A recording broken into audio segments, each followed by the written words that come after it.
bem? Estamos aqui no Natrina Pode, porque no Natrina sempre pode tudo. E hoje a nossa convidada é uma médica muito especial. Estamos com a doutora Lília Zabotto, médica pediatra. Oi, Lília, seja Oi, bem-vinda! obrigada, Mônica. Obrigada, Lu. Eu amei o convite, uma honra. Quando quiserem, estou aqui à disposição. É um prazer, Lília. A Lília esteve com a gente recentemente num parto, entrou na sala de Um parto, parto muito muito especial. especial e foi muito bacana a gente estar junto. E daí foi amor à primeira vista. Ah, eu mesmo. Eu falo que é uma energia, uma sincronia e um prazer ter você aqui. Muito obrigada, Lília. Prazer meu, foi recíproco. E o parto foi lindo, né? Foi Foi tudo muito mesmo, foi gostoso, muito o bom. clima estava bom e tô Só gente adorando cheia estar de aqui. energia É, maravilhosa. isso é bom. Aproveitando, Li, já vou começar aí com a nossa curiosidade. O que te levou a ser médica pediatra? Como é que você chegou nessa especialidade? Então, eu me lembro muito, eu tenho isso assim muito presente ainda na minha memória. Desde criança, eu indo nas consultas com o pediatra, né? Minha mãe me levando. Então, aquela coisa que as crianças têm ali comigo, desde a hora do palitinho, do consultório todo lúdico, eu sempre me lembro disso e desde ali eu falava que eu queria ser pediatra. Mas aí, quando eu fui para o colégio e tudo, e entrei na faculdade, entrei querendo fazer cirurgia plástica. Entrei querendo, aí chega lá, vocês sabem, né? A gente passa pelas especialidades, gosta de tudo, amei ortopedia, amei GO, aí ficou naquela confusão. Só que quando eu passei pela pediatria, aí foi fascinante para mim. Eu lembro que eu me apeguei muito a um caso de um bebê que tinha fibrose cística o hospital não tinha condições de alguns exames para fechar diagnóstico mesmo, aquilo me chocou. E eu queria ter possibilidade de comprar os medicamentos que as mães não tinham. Então, ali eu me apeguei e me apaixonei realmente pela pediatria e voltei ao sonho lá da infância de ser pediatra. Ah, falando nisso, quando. Porque a gente passa em todas as especialidades, é importante falar que na faculdade de medicina, os 6 anos são gerais, para daí a gente escolher a especialidade médica que a gente vai seguir. Quais as características da pessoa que você julga ser importante para ser um bom pediatra? Ah, isso é excelente até para quem, né, está acompanhando aqui. Às vezes a gente tem muito, eu tenho, vocês devem ter muito estudante de medicina que me acompanha, muitos pediatras recém-nascidos. Tem meu filho que acabou de se formar também, mas já foi para outra área. A pediatria, assim como a ginecologia, a obstetrícia principalmente, exige abdicação. Acho que não tem outra palavra, né? Nós vivemos de plantão de noite, mas não é o plantão dentro do hospital. Hoje o WhatsApp virou o nosso plantão. Então tem que estar com o celular de noite. Eu durmo com o celular do lado do meu travesseiro e fica no vibra. Meu sono fez eu já eu já acordo e atendo porque para mim sempre vai ser uma emergência. Tem que amar a criança, não tem jeito, mas nós nos casamos com os pais do paciente, né? Para quem trabalha principalmente com o paciente particular, é uma relação muito íntima. Então a gente vive a vida pessoal daquela família, a gente entra, né, na vida deles e tem que se abdicar. Então, o nosso celular é 24 horas por dia. Eu digo que tem algumas especialidades da medicina, né? E a GO também muitas vezes é assim, quando a gente atende adolescente, ou até mesmo quando a gente está tendo uma gestante, porque você está com foco ali naquele bebezinho que vai nascer. Mas eu falo que o paciente na pediatria, né, e na adolescência, e às vezes os pacientes da psiquiatria também, a criança é o paciente, mas os pais são clientes. São. Né? Eles fazem parte daquela dinâmica do atendimento e a gente não pode esquecer, porque às vezes eu vejo que tem profissionais que acham que só tem que focar ali no paciente e esquecem da família, dos acompanhantes que estão ao redor, que tem a mesma importância, né? E precisam também ali ser manejados e direcionados e orientados. Então, são curiosidades de algumas especialidades da medicina. E você sabe que é muito interessante. Meu filho, eu tô com filhos adolescentes, né? E daí fui passar, as meninas acabam ficando adolescentes e vindo para o nosso colo. Eu falo que a gente carrega no colo quando nasce, elas voltam para o nosso colo quando se tornam mulheres e menstruam a primeira vez. Mas os meninos acabando o pediatra, às vezes ficando sem médico. E como eu tô com um filho adolescente, eu falei, bom, gostaria de levar no ebiatra. Para quem não sabe, O ebiatra é um pediatra de formação, mas que cuida de adolescentes. Como o menino não tem a ginecologista, eu levei o meu filho no ebiatra. E eu achei muito interessante, e eu atendo muitas adolescentes no consultório, porque o ebiatra também fez uma consulta comigo e com meu marido, para entender um pouquinho como era a nossa família, aquilo que a gente topava, o que a gente não topava e não abria mão de jeito nenhum. Então, é muito interessante o que a Mônica falou, que apesar do paciente ser a criança ou ser o bebê, é importante também entender a dinâmica familiar, né? Porque às vezes é uma família, no caso, vamos pensar no bebê, que é o caso de quem você cuida, principalmente, é uma família vegetariana ou vegana. Então, como a gente vai adaptar essa dieta a esse tipo de família? Né? A gente tem que entender e ensinar os pais quais seriam os benefícios, de repente, de não comer a carne e tudo mais. Então, é interessante, né? Saber um pouquinho o perfil daquela família. Precisa, a gente tem que estar dentro ali da casa. Sim. E nos adaptarmos ao estilo da família. E mais ainda, a alimentação. A gente fica sabendo de coisas muito importantes, coisa que às vezes o marido não sabe, né? Então a gente entra mesmo na intimidade daquela Envolve uma família. dinâmica inteira, né? Não é só o paciente, é todo um ambiente onde aquele paciente está inserido, o contexto dele, né? A obstetrícia, ela tem muito disso também, né? Muitas vezes a gente está fazendo até consultas psicológicas, né? Nós Acertando viramos relacionamentos, né? Ouvindo queixas de relacionamentos, tanto de cônjuges, quantas vezes com sogro, sogra, e eu falo, às vezes a consulta ela tem muito pouco da técnica do físico, e mais o psicológico. uma saúde mental assim imensa, né? Mônica, eu já fiz casamento no meu consultório. Olha, vocês acreditam? 2 vezes. Infelizmente, o casal não está mais juntos, mas eles não eram casados, tiveram aquele bebê, tiveram uma crise, e um dia lá dentro a gente conversando, poxa, mas vocês estão tão legais, é nítido que vocês se gostam, e eu tenho um frigobar lá, e eu sempre tenho uma garrafinha de um champanhezinho ali, água com gás, enfim. Daí eu falei, vocês se gostam, não sei o que, vocês têm casa, vamos fazer, pega 2 taças para minha secretária. E aí pegamos ali, brindamos, e depois eles se casaram. E aí tive um outro casal, eles estavam na sala de espera, ouviram. Aí a mulher, quando entrou, falou, doutor, eu ouvi o que aconteceu aqui, tudo, né? Porque aí o som ficou mais alto. Nós também não somos casados. Vamos casar. E aí falei, por isso não. Vamos agora. Por que não casaram ainda? Pegamos outro, brindaram, são casados até hoje, casaram-se depois e têm 3 filhos, estão juntos até hoje. Mas Você agora eu vou acredita? contar uma curiosidade para vocês. Você sabe que, de fato, o que você fez, o casamento válido, é o que você fez, não é o que eles fizeram depois. Porque você sabe, pelo menos na Igreja Católica, meu pai tem um primo padre, que foi quem celebrou meu casamento, né? E ele me ensinou isso. Se eu estiver equivocada, por favor, igreja, me corrija. Mas ele me ensinou que o casamento é a única celebração da igreja onde o celebrante são os cônjuges, não é o padre. Olha que lindo. Olha que incrível. Que Então, bonito. se você tiver um Até casal arrepiar. que chegue numa praia, num shopping, num estúdio como nós estamos aqui e falar, eu te aceito como quero. meu marido e eu te aceito como minha esposa, isso é a celebração oficial do Esse é o casamento. real Esse é o casamento. real casamento. Olha que bonitinho. Olha, então, de fato, você fez um que legal. casamento e o válido é o do seu esse, consultório que perante bonitinho. as Perante regras Deus, da igreja. Você sabe, olha que curioso, você me fez lembrar agora essa história. Você Ele vê falou, que Mônica, lindo? o batismo é celebrado pelo padre, a crisma, enfim, a Eucaristia, né?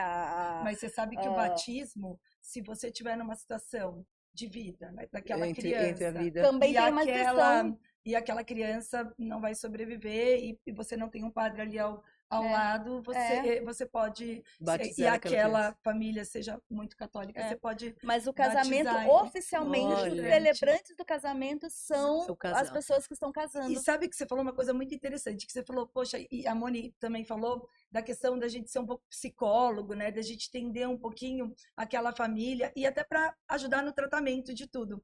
E hoje, com a inteligência artificial vindo aí, né, e muita gente falando, vai substituir nós, né, médicos e muitas profissões.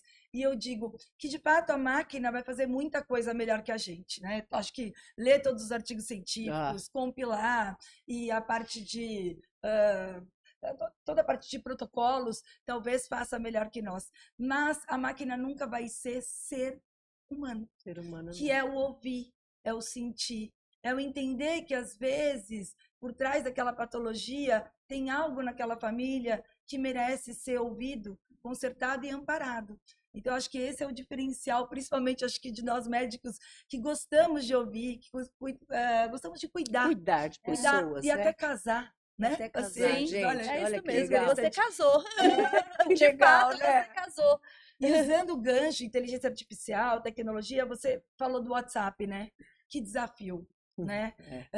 Para nós obstetras, ele é um grande desafio. O WhatsApp realmente tomou conta das nossas vidas.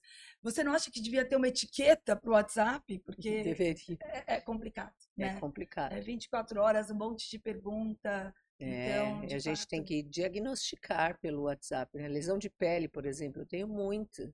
Vem lá a foto da lesão de pele, você tem que dar o diagnóstico e tratar. E muitas vezes isso não exclui um atendimento físico, De porque às jeito vezes é nenhum. a textura da lesão, né? O restante do corpo que precisa ser examinado. E mesmo coisas, eu falo para os adolescentes, que uma vez que você coloca na nuvem ou no WhatsApp, nunca mais sai de lá. E o perigo de uma foto ser vazada, ainda mais no caso de um exame ginecológico como o nosso.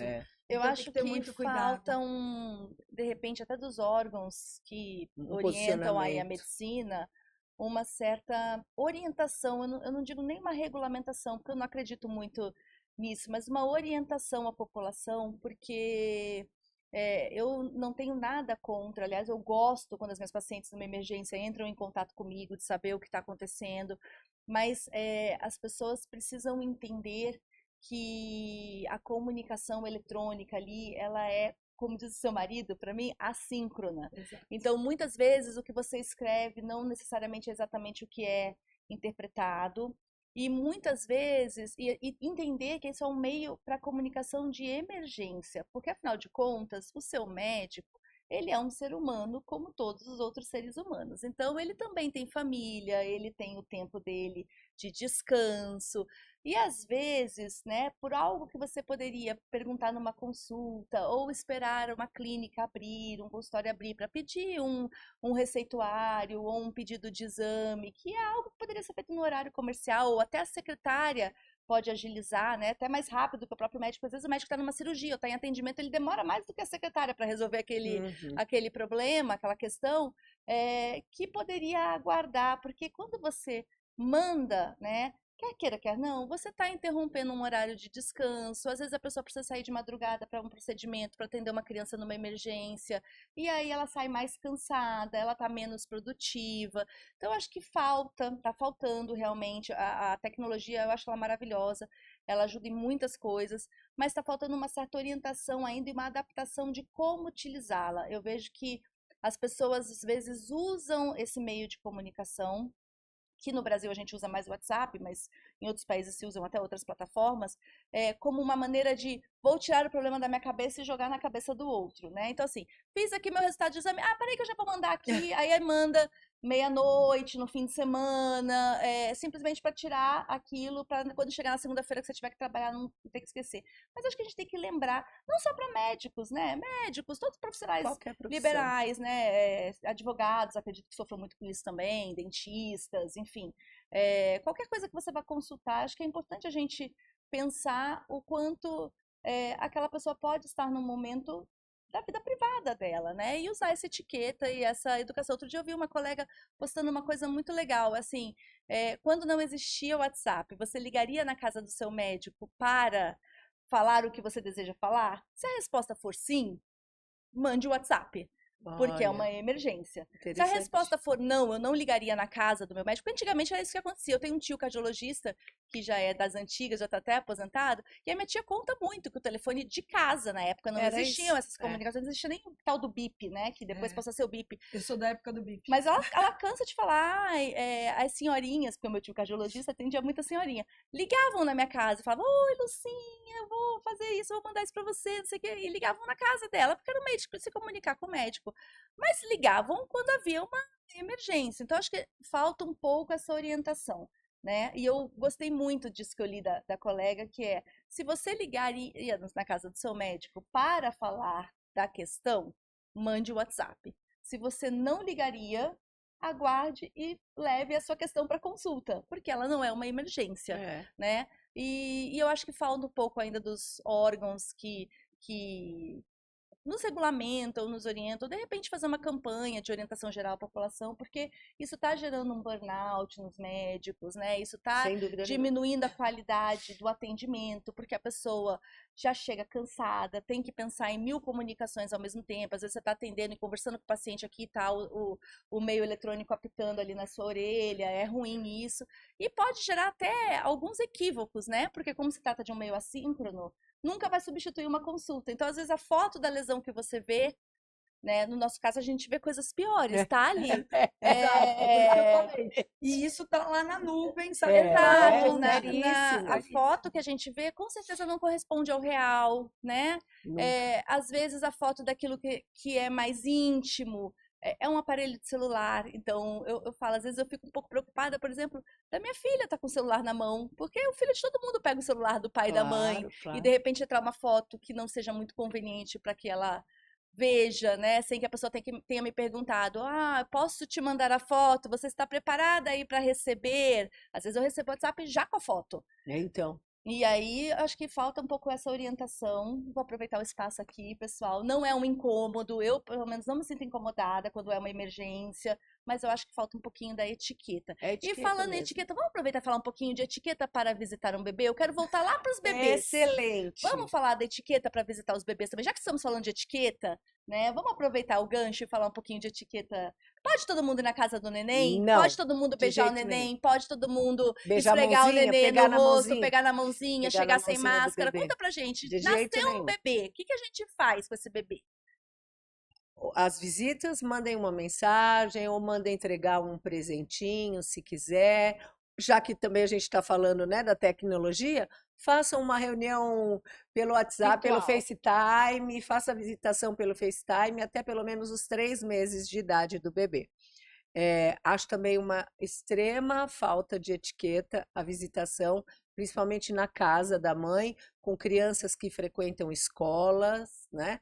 Eu já tive mãe que veio com o bebê aos 7 dias de vida na consulta com a melhor roupinha, estou indo na primeira consulta com o pediatra e saiu do meu consultório diretamente para a UTI, ficou 28 dias internado. Quais são os riscos? Você sabe que tem uma coisa interessante, antes de responder, que aconteceu comigo, e eu vou dar uma sugestão até na questão da visitação. O meu filho nasceu prematuro. E como ele nasceu prematuro, eu pedi que as pessoas não fossem visitá-lo, na verdade, claro, né? Pequenininho, prematuro, baixo peso. Então foi muito interessante. A ideia partiu da minha mãe, mas achei bem interessante e vou sugerir, já que está na moda as festas, né? Todos para comemorar. Lógico que é um ato muito feliz ter um filho. E depois de 3 meses, a minha mãe fez um chá no meu prédio, no salão de festa, para apresentar o meu filho, que tinha nascido prematuro, para todas as pessoas que, de fato, estavam ali felizes com o nascimento dele. E eu desci com o Dudu, apresentei para todo mundo, ele ficou super pouquinho e eu subi para o meu apartamento. Excelente. E protegi. Então, acho que fica aqui uma dica de visitação, acho que foi ideia da minha mãe, que não é médica, mas ela achou pertinente prestigiar, porque ela é muito festeira, adora uma festa, prestigiar todos que estavam com vontade de conhecer meu filho, mas ao mesmo tempo, como vó, quis protegê-lo pela maturidade. Então, acho que é uma dica interessante. Não, isso podia virar uma moda, como tem hoje o chá de revelação, podia virar um chá revelação do bebê, né? A apresentação do bebê para as pessoas mais íntimas que não tiveram ainda oportunidade. Mas por que a gente fala dos 3 meses e quais são os maiores riscos desse bebê recém-nascido? Então, nós temos aí a bronquiolite, por exemplo. A bronquiolite é uma doença sazonal, que principalmente ocorre nos meses de abril a junho, julho, mas que nos últimos 2 anos não é o que tem acontecido. Nós estamos agora, por exemplo, completamente fora de época, com um surto de bronquiolite. Os hospitais lotadíssimos de bronquiolite e influenza, que também é uma doença do inverno.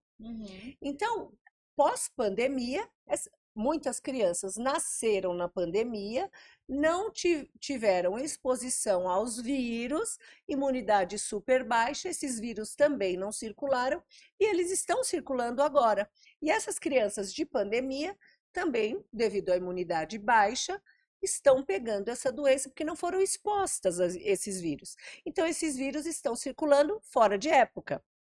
E é interessante que a gente tem a vacina da bronquiolite, para quem Que não saiu sabe, acabou de sair recentemente. recentemente, que é preconizada entre as 32 e 36 semanas durante a gestação, até para que para vocês pediatras fique uma situação mais fácil de Mais cuidar, fácil, né? e é ótima, só que é uma vacina muito E recente, cara, caríssima, então que poucas pessoas, infelizmente, Ainda estão tendo ainda têm acesso. acesso. Está uma briga enorme para que entre no SUS, provavelmente vai entrar, isso vai ser uma grande vitória, mas como ainda poucas pessoas têm acesso, a gente não vai ter essa proteção aí nos bebês. Então, o risco de uma bronquiolite é muito grande e o bebê, quanto mais jovem, né, um recém-nascido, maior o risco de uma internação, intubação e óbito.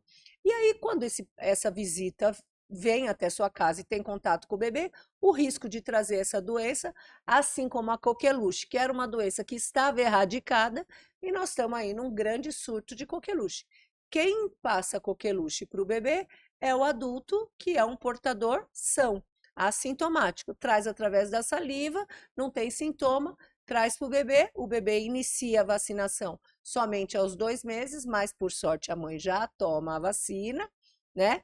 Mas como ele também não está vacinado, ele não tem musculatura respiratória para aguentar um surto de coqueluche, que é a tosse comprida, a tosse em guincho. e que a gente também vacina durante a gestação, após as 24, 26 semanas. E eu costumo, inclusive, pedir para que os familiares que terão contato direto com essa criança também se vacinem para coqueluche, porque lembrando que para os adultos, na rede pública, nos é fornecido só a dupla adulto, que é a DT, sem o P de pertussis, Não que é a tem coqueluche. pertussis. Então, é uma vacina que é particular para os acompanhantes da gestante. A gestante consegue fazer essa vacina no SUS de maneira gratuita, mas os acompanhantes não. Mas eu recomendo que façam, e caso tenha alguma cuidadora, alguma babá, Isso. que ela também esteja vacinada. E essa vacina vale 10 anos, é importante, né? Então, caso você tenha um filho e você já tenha sido vacinado, não precisa fazer de novo, mas a grávida deve ser revacinada Todas as todas as gestações. vezes que ficar grávida, independente do tempo que foi feita a última dose. Que é legal a gente Exatamente. falar que essas vacinas, elas funcionam através da imunidade indireta.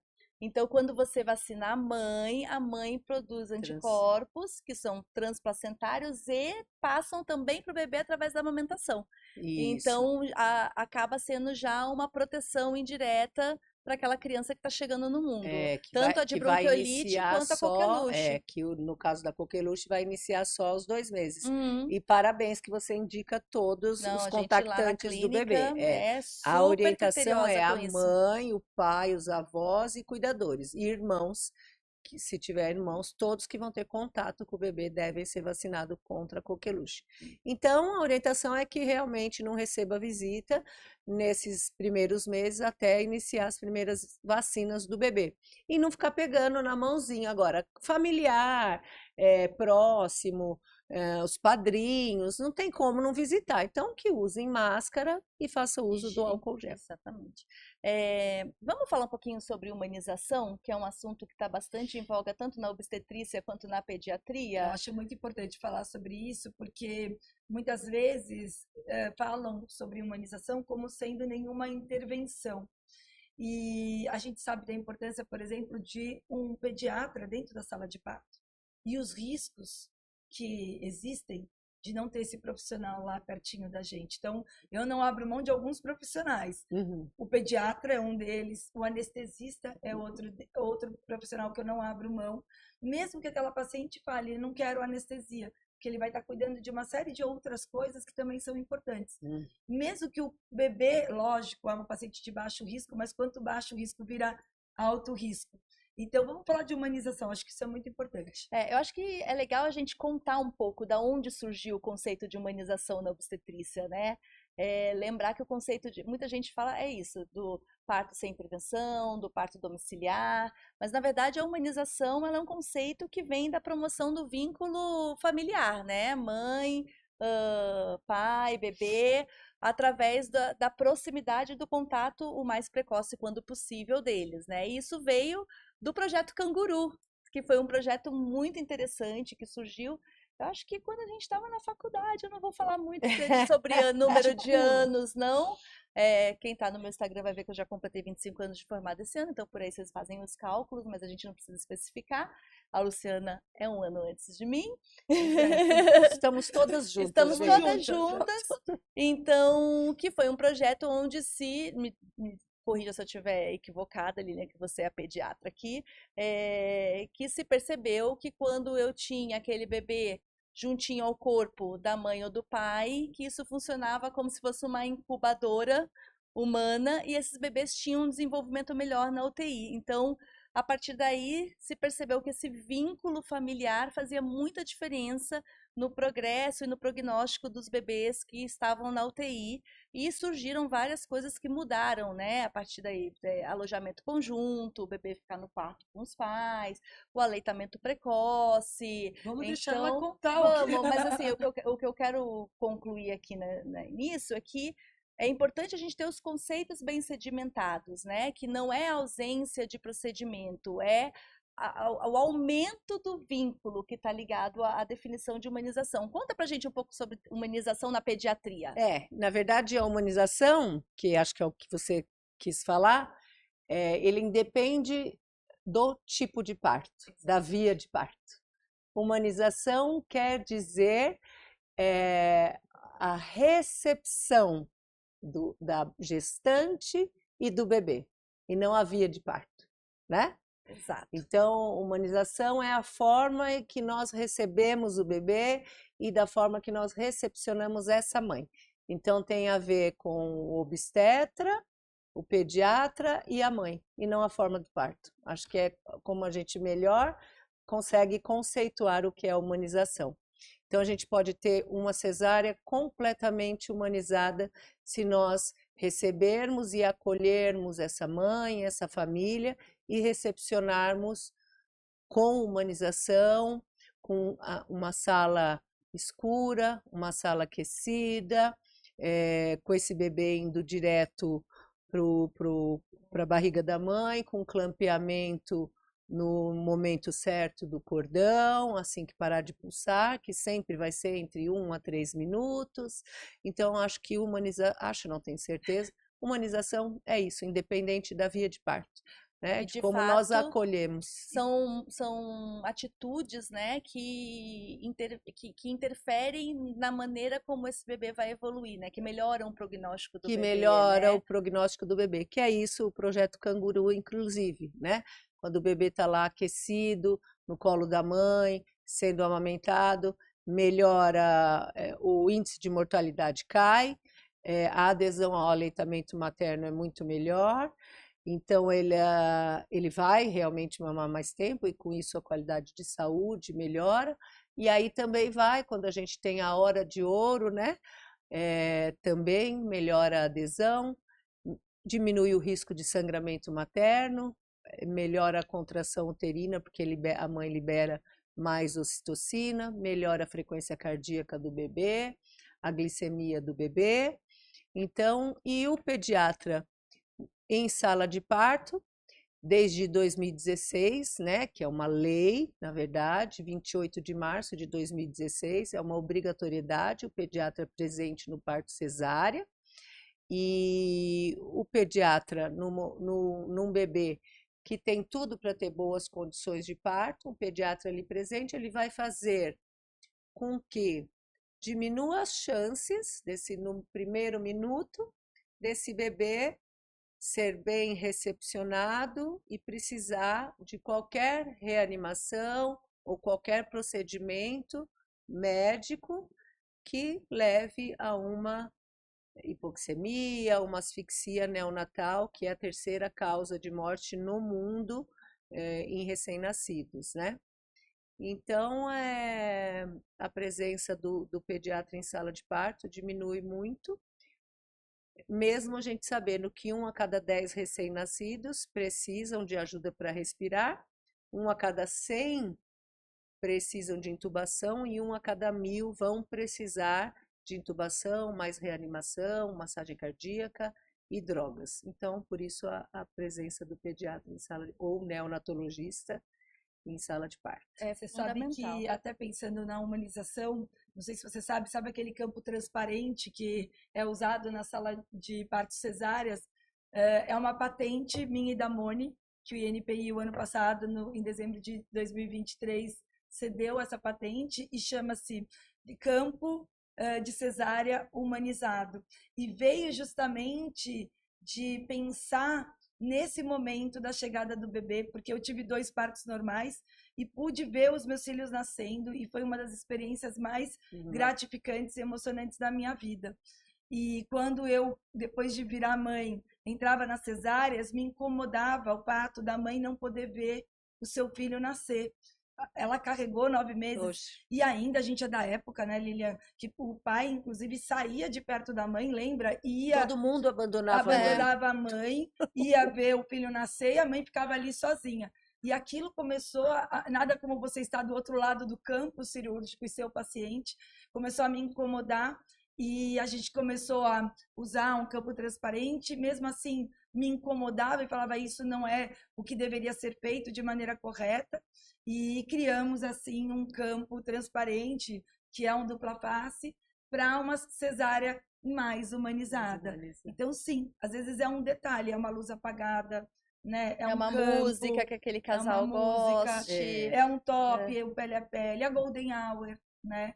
E então tudo isso é muito importante. Você estava citando, Lília, da questão da asfixia e tudo mais, e muita gente pergunta para a gente, é algo muito natural, mas acho importante a gente contar para quem está nos assistindo sobre o que é Apgar, que são as notas de nascimento que vocês pediatras dão ao bebê quando nasce, o que é avaliado nessa nota. Eu sempre brinco que a primeira nota geralmente é do obstetra e a segunda é do pediatra. E a gente tem ficado feliz que muitos bebês nascidos com Apgar 10 e 10. Eu acho que é importante contar. O que é um Apgar? Então, a escala de Apgar, né, é um teste que mundialmente todos os pediatras, ou o GO, aplica aos bebês com notas entre 0 a 2, que avalia o bebê nos primeiros 5 minutos de vida. Então, nós damos essa nota no primeiro minuto e no 5º minuto, desde que ela seja até 7. Se ela for menor que 7, nós temos que avaliar a cada 5 minutos nos primeiros 20 minutos.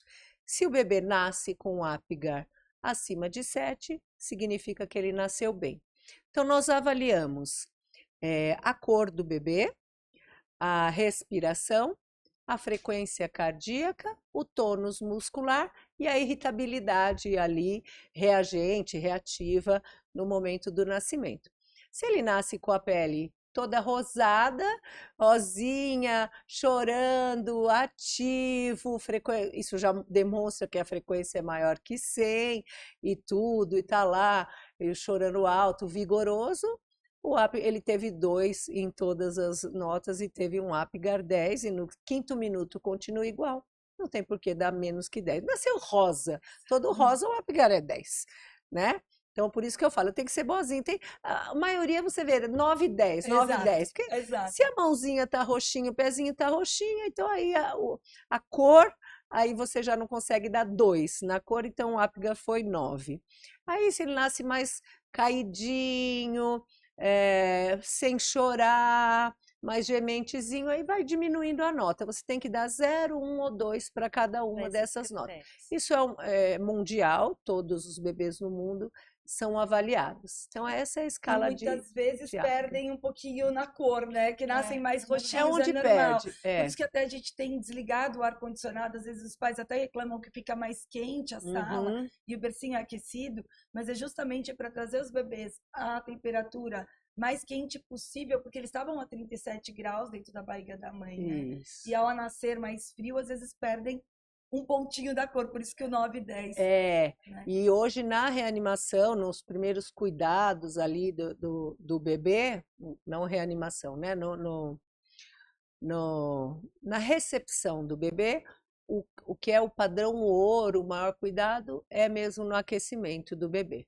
Então, por isso, nascer com a sala mais quentinha, já ficar ali na barriga da mãe para o clampeamento, a gente já pegar o campo sempre aquecido, aquecer a cabecinha do bebê e quando ele for já para o colo da mãe, sempre manter aquecido. Isso aí você já diminui muito a chance de precisar de qualquer cuidado. E por isso a touca. E por isso a né? touca. A touca não é, porque é bonitinho, vamos colocar uma touca. Não. O lugar que o bebê mais perde calor é a cabeça. é a cabeça. Porque Então, proporcionalmente é o maior lugar. Vamos aproveitar que a gente já falou algumas vezes e explicar por que é importante o clampeamento oportuno do cordão. Por que o neném não nasce e a gente já separa ali o cordão da mãe do bebê, que é o que, que é o que se fazia antes e agora a gente espera alguns minutinhos até o cordão parar de bater. Porque quando a gente nasce, gente, uma curiosidade para vocês, o cordão ele fica pulsando. Né? Ele tem uma frequência, uma pulsação. Então a gente espera essa pulsação parar e aí a gente clampeia. Por que a gente faz isso? Exceto quando os bebês não nascem bem. Exato. Então é importante se ele nascer.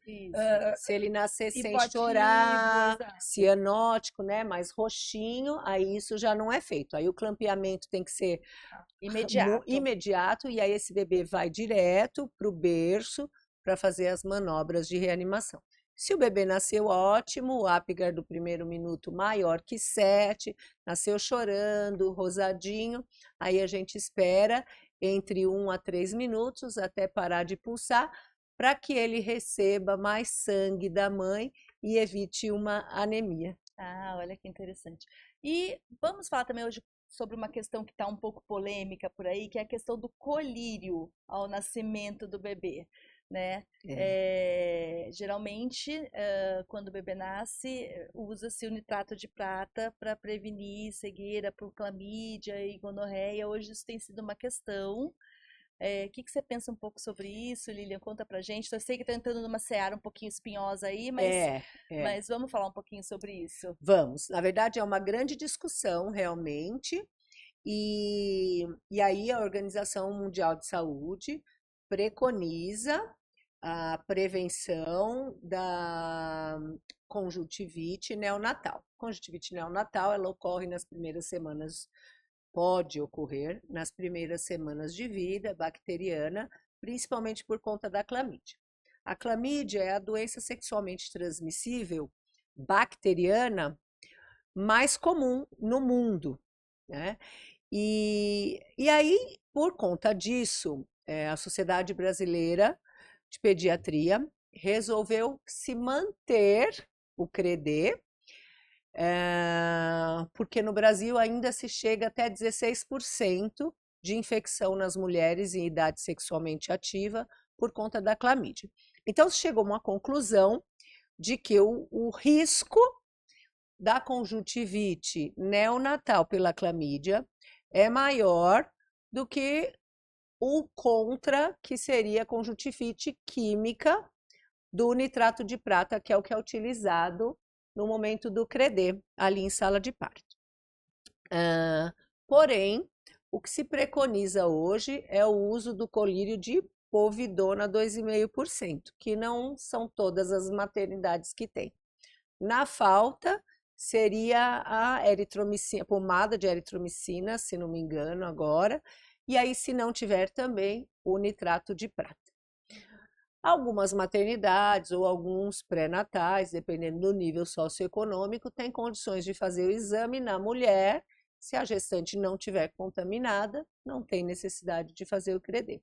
Aí fica a critério do pediatra e a gestante assina um termo na maternidade que não se responsabilizando e não fazer o CREDE. Mas ainda é um protocolo e a Sociedade Brasileira de Pediatria preconiza, sim, se fazer o CREDE.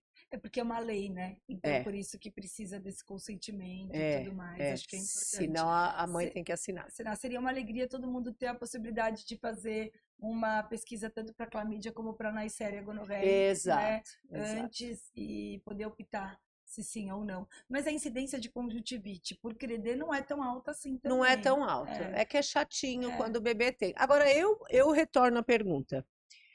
Se o parto for cesárea, Não vai passar no canal de parto. Mas o que acontece é que, às vezes, principalmente na séria e clamídia, dão muita doença inflamatória pélvica nas trompas, né? então Então, teria risco. teria risco. Então, a gente tem que pensar que a clamídia e a naicéria, elas são micro-organismos que gostam de Ah, lugares não só vaginal. A gente vê Sim, muito, aliás, você a pode ter uma maior contaminação via incidência ascendente. de tá. DIP, né, que é doença inflamatória pélvica, é por É clamídia por e clamídia. Então, naicéria. independente da via de É. parto, todos têm que Eu fazer. acho que seria importante todos fazerem. Eu Tá. acho que é importante. Independente da via de parto também. Uma outra coisa, vamos para esse lado, né, mais polêmico, O mais lado mais interessante. espinhoso da medicina. Quais são os mitos na pediatria mais frequentes que você Ah, gostaria de desmistificar? Mãe com cirurgia para redução de mama não vai conseguir amamentar. Quantas pacientes eu tenho que vieram do obstetra já tendo certeza que não ia amamentar, porque o obstetra ou o cirurgião plástico dela falou que não ia amamentar. Eu tenho muitas mães que estão amamentando aí, que fizeram redução de mama, ou com a cirurgia de prótese de mama. E isso, de Concordo. fato, atrapalha tanto a amamentação, não pela A questão cabeça da física, mãe. mas pela questão psicológica. Ela já passou a É gestação muito inteira ruim, tendo porque certeza você tem que absoluta. desbloquear todo um medo que, na maioria das vezes, não é real. Uhum. Né? E E a a gente tem um trabalho, aí amamentação- voltamos à questão da consulta psicológica, que acaba sendo muito mais trabalhosa do que a questão física É. mesmo, né? E a amamentação é muito complicada. Eu digo para minhas pacientes que eu acho que o parto, se fala tanto do parto, mas eu não acho ele tão complexo quanto a Porque amamentação. o parto ela já sabe o que ela vai ter, ela já escolheu qual é a via de parto que ela quer, ela já está tranquila. E se não for a via que ela quer, De algum existe jeito uma vai nascer. indicação e vai É. nascer. Mas a amamentação é uma caixinha de surpresa, onde depende muito do binômio mãe e filho. Eu falo que o bebê precisa ser um bom executor. E É difícil depende- mesmo, não é Não fácil. é fácil e depende muito mais do bebê, da execução dele, do que se a mãe tem uma prótese ou uma mamoplastia. Nós temos aí os freios linguais, que também está super complicado de fazer diagnóstico, e aí pode atrapalhar a amamentação, e a mãe não sabe o que é, acha que o problema é dela, que ela não tem leite, aí o vizinho fala, a sogra fala, o seu leite é fraco, você não produz leite, acabou. Somado a uma aumentou- bagunça hormonal que está nessa fase do puerperal. puerpério, né? É. Então, assim, os próprios hormônios já deixam a gente super inseguras, às vezes triste. Claro, Eu brinco com as minhas pacientes, eu falo, é uma fase que se eu falar bu pra você, você chora, Você chora. né? É. Porque os hormônios estão todos chacoalhados. Aí se o nenê chorou lá e o marido falou, é porque você não tem leite. Aí caiu a casa. Mas e aliado a um cansaço, Boa. porque o Privação bebê, de sono. né, não, ele mama em intervalos muito curtos de tempo, que é normal, né, é o frequente, e isso vai gerando um cansaço crônico que vai tirando tudo do eixo. Então, E você falou também da questão do freio lingual. A gente sabe que aumentou, nós que somos, né, talvez a velha guarda, né, aumentou em mais de 100% o número de bebês que hoje fazem o tal pique na língua. Aumentou o diagnóstico. Diagnóstico, mas também será que todos precisam ou não? Também não dá para saber. Não dá para saber, porque como você disse, é complicado. Acho que é outro mito. Toda complicação da amamentação é o freio lingual? Nem sempre. Todos os bebês precisam fazer o pique? Então precisa de uma avaliação, acho que multidisciplinar, do pediatra, de uma fono, para poder fazer o melhor diagnóstico e a indicação do corte Do dessa corte, língua, né? exatamente. Mas me fale mais mitos, acho que é muito importante. Ai, gente, mito esse. Deixa eu pensar outro mito do bebê, né? É que esse é tão eu já na acho minha que tem um cabeça. que é interessante, falando também da amamentação, né? Porque eu acho que a questão do puerpério, ela tá muito em volta da amamentação. Que bebês que acabaram de nascer vão mamar tempos longevos, assim, né? Às vezes eu vejo paciente falando, mas a doutora só mamou 10 minutos. Eu falo, sim, o Gente, estômago mas dele é aqui, desse olha o tamaninho. Então ele vai mamar um pouquinho e conforme ele vai crescendo, ele vai mamar mais tempo, porque ele vai ter um estômago maior. Então sim, os bebês recém-nascidos mamam intervalos curtos, mais vezes, E né? além E a disso, expectativa é aquela foto maravilhosa que a gente vê na É. internet, que é totalmente fake news, pessoal, da mãe plena, amamentando, maravilhosa, maquiada, com um bebê que mama 30, 40 minutos e que ele acabou de sair do útero. e a outra coisa E o corpo importantíssima, perfeito? não, e a outra Ai, coisa que importantíssima triste. da amamentação é que todas acham que nasceu o bebê e vai jorrar leite. E lembrando que a descida do leite, que a gente chama de apojadura, ela acontece 72 horas após a saída da placenta. Então, independe do parto normal ou de cesárea, porque depende da saída da placenta para que a apojadura aconteça.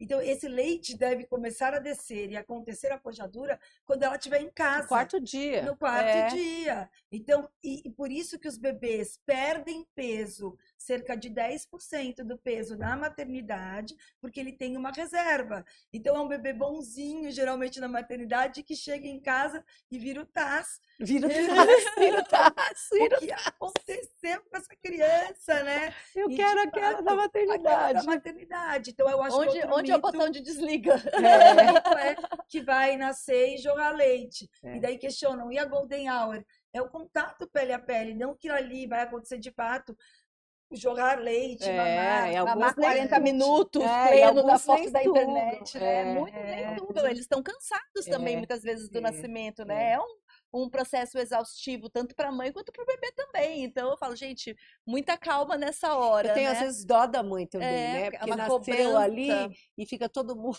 e a gente mesmo fica lá tentando colocar para sugar.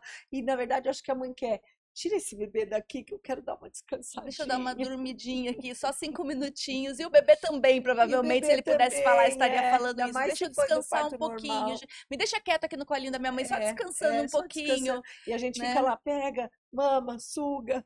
E você falou uma outra coisa, da questão do corpo perfeito. Acho que é outro mito, né? E isso é muito difícil, porque ela quer. Muitas vezes, acho que eu sempre digo que é muito difícil hoje ter filhos com rede social. Nossa, tá É muito complicado, porque você vê muitas mulheres, logo depois que tiveram filhos, maravilhosas, né? Com o cabelo penteado, maquiada, com o bebê no peito.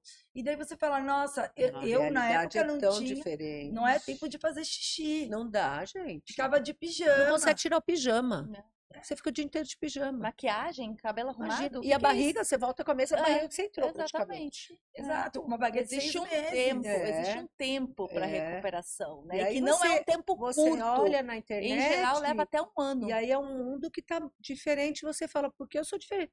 E o seu marido também tá vendo aquilo. Aí você se cobra. O que meu marido vai ver que eu tô esse bagulhão e aquela mulher da internet teve filho ontem, 3 dias depois ela tá linda, maravilhosa. Então você se cobra e já tem aquilo que nós falamos, a questão hormonal e tudo, e você tem que amamentar e o peito tá caído desse tamanho, parece que você tem um coco pendurado, você tá sangrando o tempo todo, de mau humor, o cabelo horrível, daqui a pouco o cabelo começa a cair, você tá quase careca.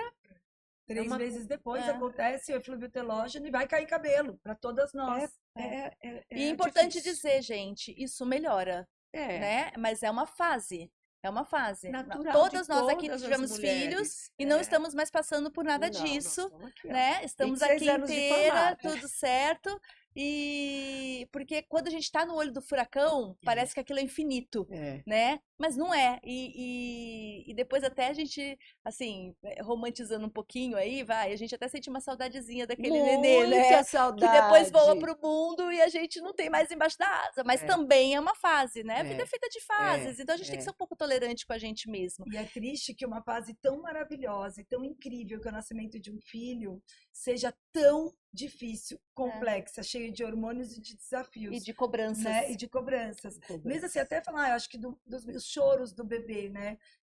O bebê chora por quê? Eu acho que isso é importante. Eu queria falar um também. pouquinho, saímos da maternidade, fomos para casa.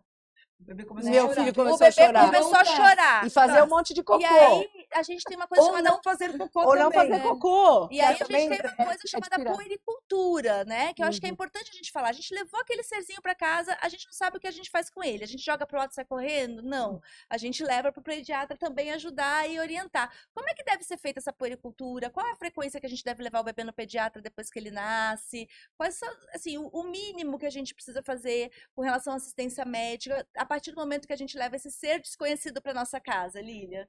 A caixinha com lacinho, né? Exato. Lacinho Presente, rosa, o rosa ou Kinder azul. Ovo. É, o Kinder Ovo. É. Isso Então, aqui. deixa eu só antes falar assim, você falou que isso passa. É importantíssimo para quem estiver vendo aqui que tá suas pacientes com o bebezinho no colo. Vai passar. Vocês vão ficar lindas, maravilhosas. A amamentação emagrece. Então, a mãe vai ficar linda, magra e vai ter o melhor presente em casa, que é o amor da nossa vida, né? A consulta pediátrica deve ser realizada primeiramente na gestação. Concordo. A mãe Maravilhoso, ainda gestante. pediatra, perfeito, concordo. Na gestação. Para junto com a obstetra, o pediatra e os pais, importante que seja o pai e a mãe, decidirem qual é a forma do parto, que primeiro que o bebê pode nascer, porque às vezes o bebê não tem indicação. A maioria tem, mas às vezes não tem indicação do parto normal. Ou tem e a mãe não quer. Ou alguém falou para ela que não tem indicação do parto normal porque teve uma cesárea pregressa. Não, não é contraindicação de parto normal. E às vezes ali ela tem até indicação de trocar o obstetra, talvez, né? Então é o momento de conversar. O pediatra checar junto com a mãe esses ultrassons, qual é a data provável, se tem alguma doença que possa afetar no nascimento, né? Se os pais têm alguma doença que pode causar alguma coisa nessa criança, que essa mãe ainda não sabe, que não está esperado, ou que eventualmente os obstetras não têm conhecimento por não ser da especialidade. Qual vai ser a opção da maternidade? Se ela quer um pediatra ou não na sala de parto, se ela sabe que ela tem esse direito por lei e que inclusive os convênios pagam isso, porque a maioria das mães não sabem. Ela tem direito de escolher o pediatra que ela quer. A maioria não sabe. A maternidade obrigatoriamente tem alguém lá, vai ter um pediatra, mas ela pode escolher o dela. E o convênio dela paga isso, ou reembolsa, independente. Então, saber se ela quer o pediatra dela, ou se a equipe dela, médica de obstetras, tem o pediatra deles já. E como vai ser esse parto. Depois, aí saber depois que o bebê nasceu, se nasceu bem, com quantos dias que deve vir. Que é normalmente entre o 5º e o 10º dia. A gente sempre fala no 7º dia. Por quê? A partir de 7 dias, o bebê deve ser suplementado sempre com vitamina D, com probióticos, e se tiver mamando o peito exclusivamente, no 6º mês vai ser suplementado com ferro. Se não mama o peito, a partir de 3 meses inicia a suplementação com ferro. No primeiro mês, esse bebê vai ser visto numa primeira consulta, um retorno com 1 semana, um próximo retorno com 15 dias, para o controle do peso, ver o crescimento, o coto umbilical, riscos de infecção, inclusive da maternidade, as doenças de pele que possa ter da maternidade mesmo. E aí começa o acompanhamento mensal com esse bebê. Por quê? Para prevenção de doenças, para suplementação vitamínica, para orientação vacinal e o controle desse bebê que vai ser visto mensalmente até o 1º ano de vida. Eu voltando aqui, que eu fiz aquela pergunta da questão do choro, que eu acho que é importante a gente falar, e a questão que o bebê não necessariamente precisa fazer cocô todas as vezes que mama. Eu acho importante a gente falar sobre isso, Moni, porque são perguntas que acontecem e as mães ficam desesperadas. Doutora Lu, meu filho está tantos dias sem fazer cocô. E apesar de ser obstetra, não ser pediatra, elas acabam também compartilhando as angústias, né? Então é importante você falar sobre isso para elas, para acalmar o coração das mamães. Por que o bebê chora? Primeiro, o bebê chora por insegurança. O bebê chora porque ele quer o cheiro da mãe, quer ouvir o batimento cardíaco da mãe, que ele ficou ali 9 meses para ser gerado. Então, às vezes, ele só quer isso. Só que é o colo da mãe, o conforto da mãe. Ele chora para tomar banho se ele sente que a mãe não está segura para dar esse banho. E ele chora com fome. Então, eu sempre faço gráficos para essas mães. O choro de fome, colocou num gráfico, é um choro que subiu a curva aqui no gráfico, não parou mais, está com fome, coloca para amamentar. Olha a fraldinha, vê se não está sujo, troca se tiver com cocô, com xixi, aquece o bebê, eles gostam de ficar quentinhos se tiver frio e gostam de ficar frescos se tiver calor. É a mesma temperatura que a nossa. Então, os pais, principalmente bebês que estão com avós sempre ali, que a mãe está com a própria mãe ou com a sogra, gostam de aquecê-los. Então, olha sempre a nuca, observa as mãozinhas, pezinhos. Sempre mão e pé é um pouco mais fria. Mas se estiver gelado e o bebê estiver todo frio, está com frio. Agora, se estiver suando a nuca, está com calor, tira a roupa. Então, eles choram por conta disso. E cólica? Depois tem o momento das cólicas, que normalmente se inicia após o primeiro mês. Por isso que a gente entra com probióticos no início, tem a disquesia, porque eles não sabem fazer força para fazer cocô, eliminar os gases. Então, a gente ajuda, orienta com as massagens, a posição para ajudar a fazer cocô. Então, eles evacuando melhora. E tem a constipação também do bebê que é amamentado ao leite materno. O bebê, a gente sabe, os trabalhos científicos demonstram que eles podem ficar até 8 dias sem evacuar quando são amamentados, exclusivamente ao seio materno. Então, eu já oriento essa mãe sempre na primeira consulta, porque essa mãe vai me ligar falando, tá 3 dias, tá 4 dias, tá 8 dias, só vamos esperar até 8 dias. Então, é descrito na literatura, podem ficar, tenho vários, não é o mais comum, às vezes fica 2, 3 dias, no terceiro dia faz, mas tem bebês que ficam sim até 8 dias sem evacuar, quando está só no leite materno. Quando não está só no leite materno, eu sempre falo, bebê pode fazer cocô amarelo, verde, azul, marrom, preto, só não pode ter sangue. Não tendo sangue nas fezes, está tudo normal. E aí pode fazer toda vez que mama, pode fazer uma vez ao dia, 2, 3 vezes ao dia, ou pode ficar 8 dias sem evacuar. Ela sabendo disso, ela não te dá trabalho.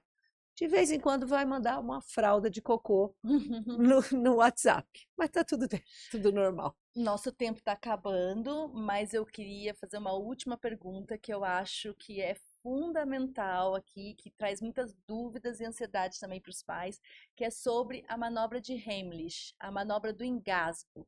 Fala um pouquinho para a gente, Liz, sobre essa manobra que hoje todo mundo quer saber e é uma preocupação muito grande dos bebês sofrerem algum tipo de engasgo? Sim, a manobra de Heimlich, ela é muito importante e eu oriento até que as mães, principalmente as de primeira viagem, aprendam, façam cursos antes de ganhar o bebê e aprendam a fazer em casa, tá? Ela é feita com o bebê na posição, você segura o bebezinho sentadinho de frente, aqui, sentadinho de frente, faz um U no pescocinho, depois você deita o bebê e você vai fazer compressões com a mão aqui em concha nas costinhas desse bebê. Você faz ali de 3 a 5 compressões e vê se o bebê voltou a chorar, é sempre no momento de engasgo, né? Se o bebê voltou a chorar, acabou. Se ele não voltou a chorar, você tem que virá-lo de frente, ou aqui mesmo no seu colo, mas principalmente seria o melhor, num lugar mais plano, pode ser na cama ou no sofá, e vai fazer massagens cardíacas. 5 compressões, espera, faz mais 5 compressões e observa se o bebê voltou a chorar. Se voltou a chorar, você para. Agora, uma coisa que é importante, essa manobra deve ser feita se o bebê engasgou com algo sólido, comida, pedacinho de brinquedo. E comida é importantíssimo saber, olha, alimentos que podem engasgar, pedaço de uva, até arroz, pipoca, isso é muito importante não oferecer para crianças pequenas. Se for com líquido, principalmente leite materno, por refluxo, não tem necessidade. Você levanta o bebê, pode até com a mão tentar desengasgar, porque às vezes o leite está ali e o bebê vai voltar a respirar.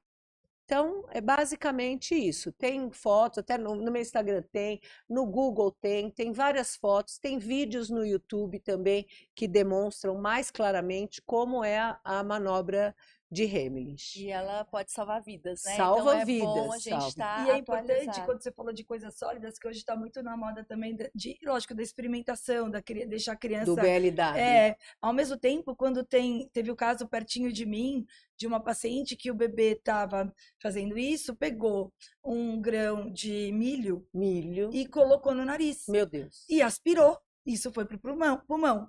Então a gente tem que tomar cuidado, porque é uma curiosidade em todos os sentidos, na textura, de colocar na boca, mas também colocar nos buraquinhos que não deve, por exemplo, no nariz, na orelha.